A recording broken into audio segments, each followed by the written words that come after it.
Good afternoon to all of you. When the Finance Minister and officials of the Ministry of Finance sat down to write the budget speech, what ought to have stared them in the face were the following facts. India's economy is not recovered yet to the level of the pre-pandemic year of 2019-20. In the last 2 years, millions of jobs have been lost, some perhaps forever. Approximately 60 lakh MSMEs were closed down. In the 2 pandemic years, 84% of households have suffered a loss of income. Per capita income has declined from rupees 1,08,645 in 2019-20 to rupees 1,07,801 in 2021-22, or maybe even less. Per capita expenditure has declined from rupees 62,056 in 2019-20 to rupees 59,043 in 2021-22. An estimated 4.6 crore people have been pushed into extreme poverty. Huge learning loss among school children, especially children who live in rural India and are enrolled in government schools.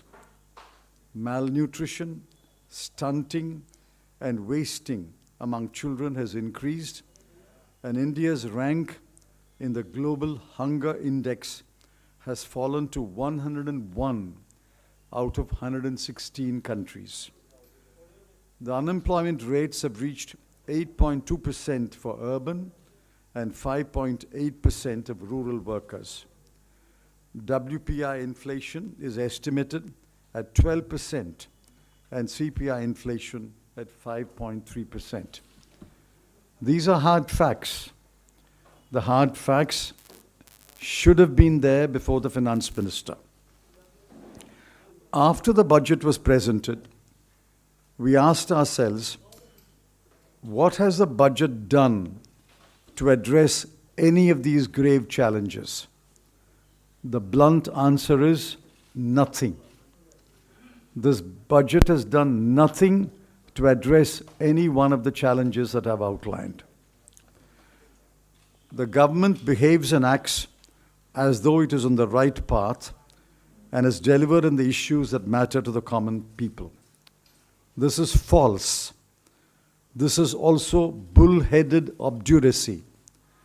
This also reflects the government's contemptuous disregard of the burdens and sufferings of the people. I was astonished, shocked, that the Finance Minister was outlining a plan for the next 25 years, which he called the Amrit Kal. The government seems to believe that the present does not need any attention, and the people living in the present can be asked to wait patiently until the Amrit Kal dawns.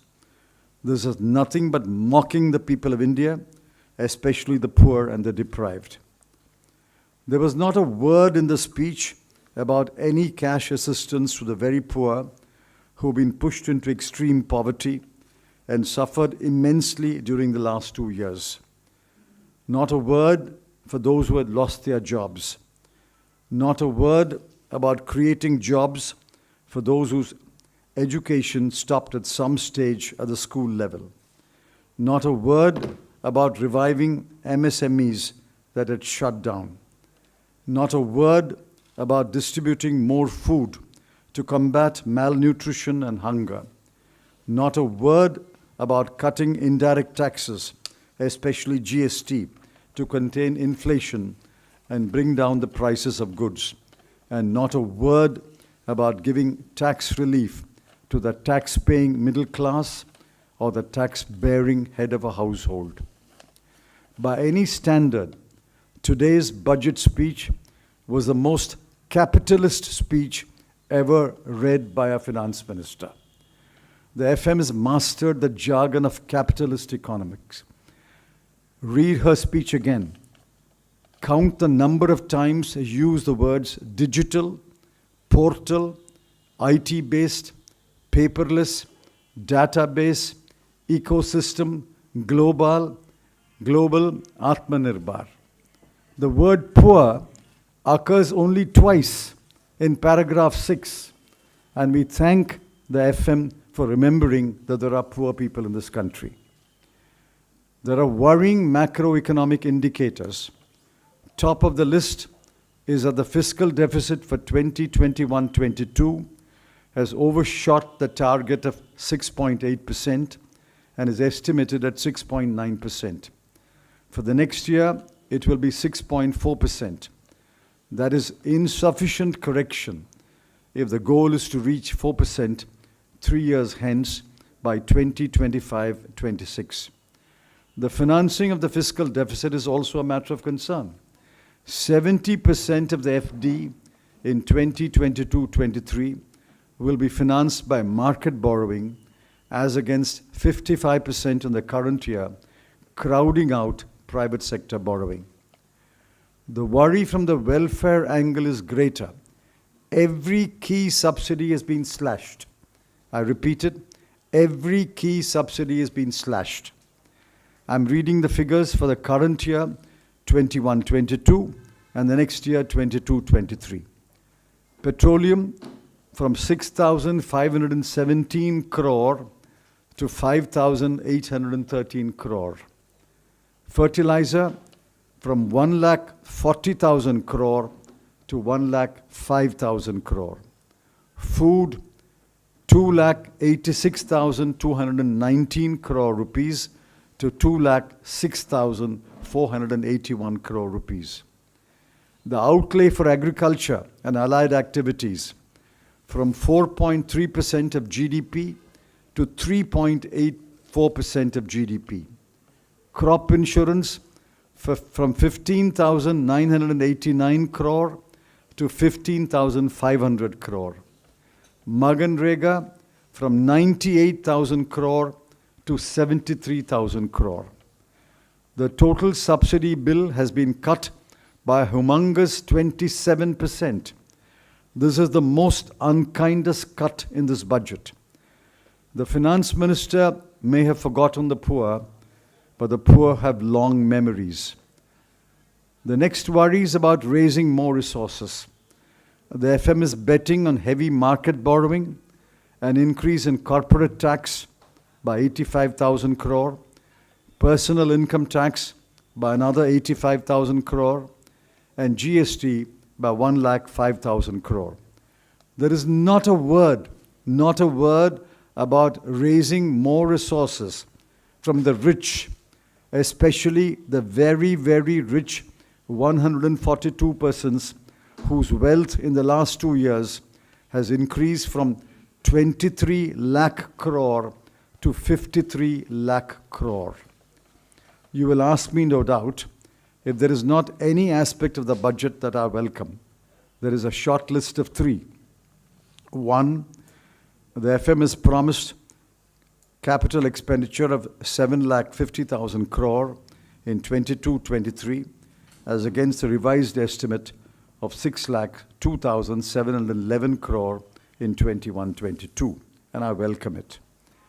2, the FM has promised an additional borrowing of 1 lakh crore rupees to the states free of interest. I welcome that. The budget speech was mercifully shot at 1 hour and 30 minutes, and I welcome that most heartily.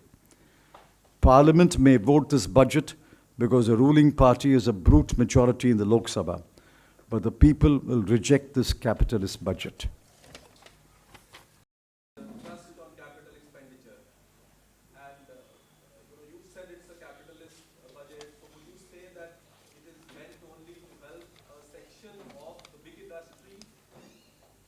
Yes, this is the most capitalist budget speech I have read.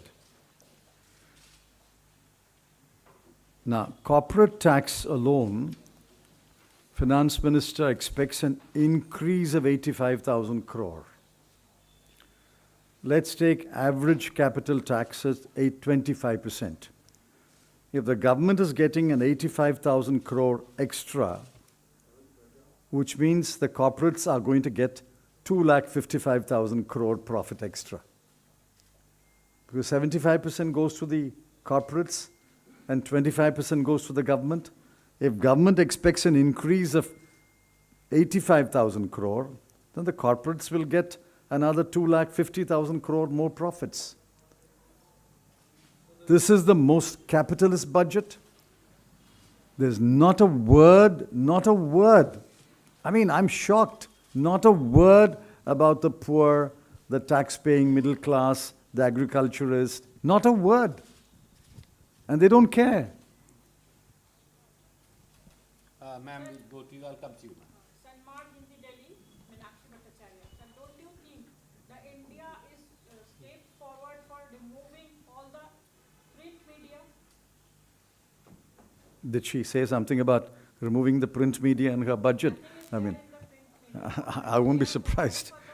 They are forwarding for the digital media. Aaj Tak, Supriya. So my question is that people are hoping that in this very budget there will be something said about the MSP. A lot of opposition party leaders are saying that they were hoping that they will talk about something legalizing the MSP, which has seen a huge year-long protest by the farmers, and still the farmers are agitating and there's no clarity as far as the MSP is concerned. What's your take on it, sir? They don't care. You see, they know that the farmer has to go back to his field and grow crops. The farmer has no choice. That's why they have the audacity to cut fertilizer subsidy from 1,40,000 crore to 1,05,000 crore, and to cut the outlay for agriculture and allied activities from 5.1% in 2020-21 to 4.3% in 21-22 and to 3.84% in 22-23 as a percentage of GDP. They don't care. Siddharth from ANI. So, virtual income tax 30% tax per again, 30% tax on virtual indirectly cryptocurrency. So, how do you see what's your take on it? That's obviously at the behest of the very rich people in this country. A crypto digital asset is crypto. They've invented the word digital asset. What is a digital asset? It's only cryptocurrency.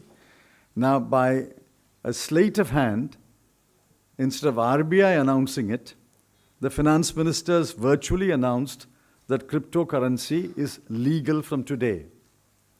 RBI has not announced it yet, and cryptocurrency will be issued by the RBI. And digital asset, transfer of digital asset will be taxed at a particular rate, is what she said. Now, all this is clearly not of any benefit to, say, 99.9% of the people of India. This budget, which talks about digital asset, does it make any sense to 99.9% people of India? The government proposed spending is just up by 5%, less than 5%. This at the time when you and many others are saying that government should be spending more for the economy to revive. And also, how do you see the spending allocation also? Because now you have said that the subsidies have been cut at a large. See, I don't know where they're going to spend. I've noticed that on the capital account, as I've said, they will spend a little more than this year. I've welcomed it from 6,02,711 crore to 7,50,000 crore. That's one expenditure I'm able to identify. Otherwise, where they're going to spend, how they're going to spend is not clear. I'll have to go through the expenditure budget document. Moving away from transparency, the budget documents are not available in hard copy. I had to print my set of budget documents today, paying something like 3,200 rupees. Now, how many people will bother to print the expenditure budget, the revenue budget, the receipts budget. So we'll go through that and find out where they're going to spend. But clearly, total expenditure, these numbers are clear. Total expenditure is increasing from 37 lakh 70,000 crore to 39 lakh 44,000 crore. That is an increase of about 1 lakh 70,000 crore. The 1 lakh 70,000 crore, bulk of it is accounted for in the capital expenditure, which goes by about 1 lakh 50,000 crore. The rest we'll see where they are spending, but they're clearly not spending to give any relief to the poor. They're not spending to help those who have suffered because of the pandemic. They're not spending to help children who have had practically no learning in the last 2 years. They're not spending to take care of the children who are stunted, wasted, and massive malnutrition and anemia among women and children. They're not spending on those. That's clear. What they are spending on, we'll find out in a day or two. अगर मनमोहन सिंह सरकार कार्यकाल की बात करें तो उस समय अर्थव्यवस्था 3 गुना ज्यादा थी, ग्रोथ रेट भी 8% ऊपर था। वर्तमान सरकार की बात करें, विकास दर काफी कम हो गया है। खासकर जो आय की असमानता है, यानी अमीर और गरीब के बीच की खाई है, बढ़ती जा रही है। अमीर और अमीर होता जाता है, गरीब और अब गरीब होता जा रहा है। Disparity of income, he's saying that there's considerable Yes. compared to. You've read the report put out by Dr. Piketty and others. We are becoming one of the most unequal societies in the world. Inequality is increased in India far more rapidly than in any other country. This is a very unequal country. The poor have become poorer. Part of the reason is the pandemic, but part of the reason is incompetent economic management. And the rich have become richer. 142 persons, just 142. In fact, if you guys get together and do an investigative report, you can print the 142 names. 142 persons have increased their wealth in the last 2 years from 23 lakh crore to 53 lakh crore. 30 lakh crore is the size of the wealth increased by 142 people, whereas the total receipts of the government of India is only 40 lakh crore. The total receipts of the government of India is 40 lakh crore. And these 142 people have increased their wealth by 30 lakh crore. Very soon, the increase in their wealth will be greater than the receipts of the government of India. Gautam? Can you list out 2-3 sectors which require immediate intervention or assistance of the government, but have been completely overlooked in this budget? Immediately, they should have addressed the problems of agriculture.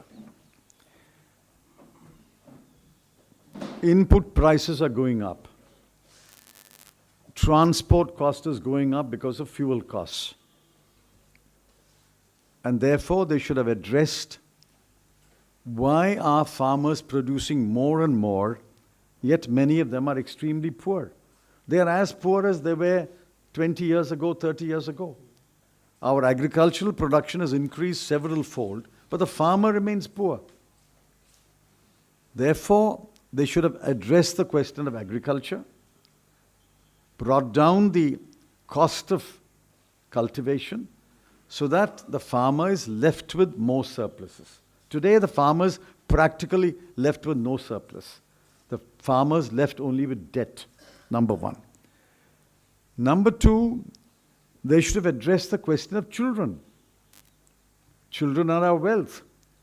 Children have learnt nothing in the last 2 years except a small number of urban children who have access to devices. Bulk of the children have had no learning at all in 2 years, no teaching at all in 2 years. And many of them are stunted and wasted because growing hunger, growing malnutrition. They should have addressed the problems of our children. Now, these are two things that come to the top of my mind. But the most important of lot is jobs. Now, the finance minister says some Gati Shakti is going to create 60 lakh jobs in 5 years. What did they promise? 2 crore jobs every year. And now the 2 crore jobs every year has come down to 60 lakh jobs in 5 years. There is a proverb in Tamil that the donkey slowly deteriorated and became an insect.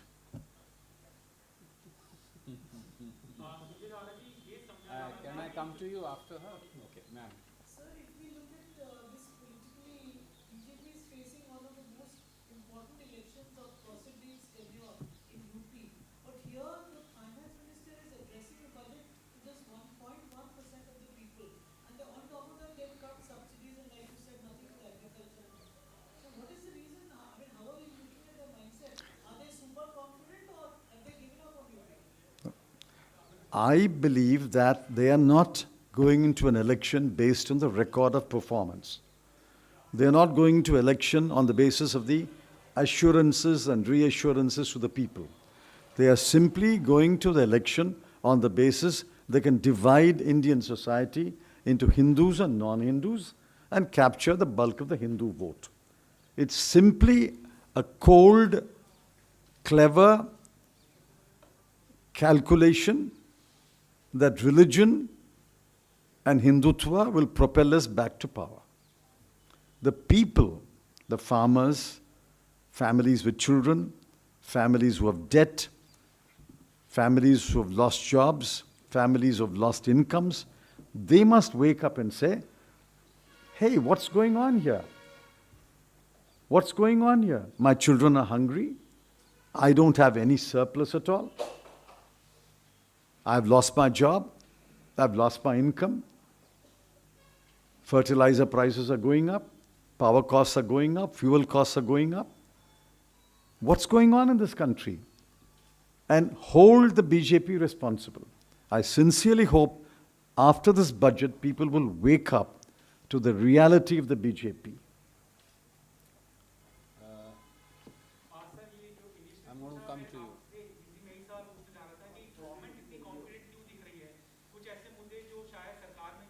Your answer. Your answer.